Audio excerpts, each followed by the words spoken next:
नमस्कार, राजस्थान लाइव देख रहे हैं आप और आपके साथ मैं हूं आयुषी नेगी। तो चलिए बुलेटिन की शुरुआत कर लेते हैं राजस्थान की खबरों के साथ। राज्य सरकार की ओर से 2018 में स्कूल व्याख्याता के 5000 पदों पर भर्ती निकाली गई थी। परीक्षा 2019 में आयोजित की गई, जिसमें ईडब्ल्यूएस और एमबीसी को 10% और 4% आरक्षण भी दिया गया। आरक्षण के कारण अनारक्षित श्रेणी में 14% पदों में कमी हो गई और इसी को लेकर शहीद स्मारक पर अनारक्षित श्रेणी से काटी गई 14% सीटें पुनर्सृजित करवाने को लेकर धरना दिया गया है। इसी पर अभ्यर्थियों से खास बातचीत की संवाददाता मुबारक खान ने।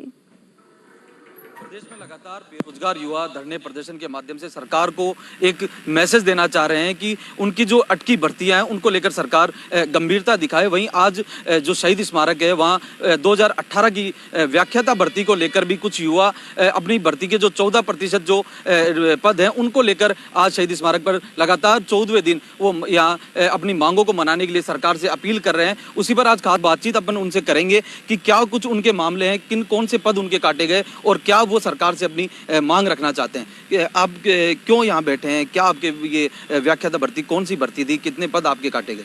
सर, हमारी स्कूल व्याख्याता भर्ती 2018 की है, अप्रैल 2018 के अंदर निकली थी, जिसके अंदर 2019 के अंदर इन्होंने सरकार ने आरक्षण दे दिया और जून 2019 के अंदर इस भर्ती को स्थगित करके 14% पद जो कि 10% ईडब्ल्यूएस को और 4% एमबीसी को मूल पदों में से 2018 वाले पदों में से काट के ईडब्ल्यूएस एमबीसी को दे दिए, जो कि 5000 पदों के 14% के हिसाब से 700 थे।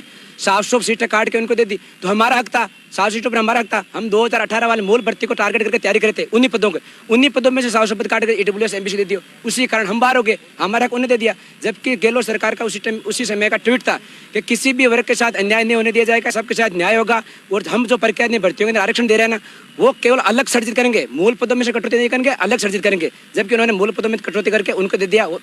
ईडब्ल्यूएस और एमबीसी के कारण आज 700 छात्र राजस्थान के बेरोजगार हो गए, 700 परिवार।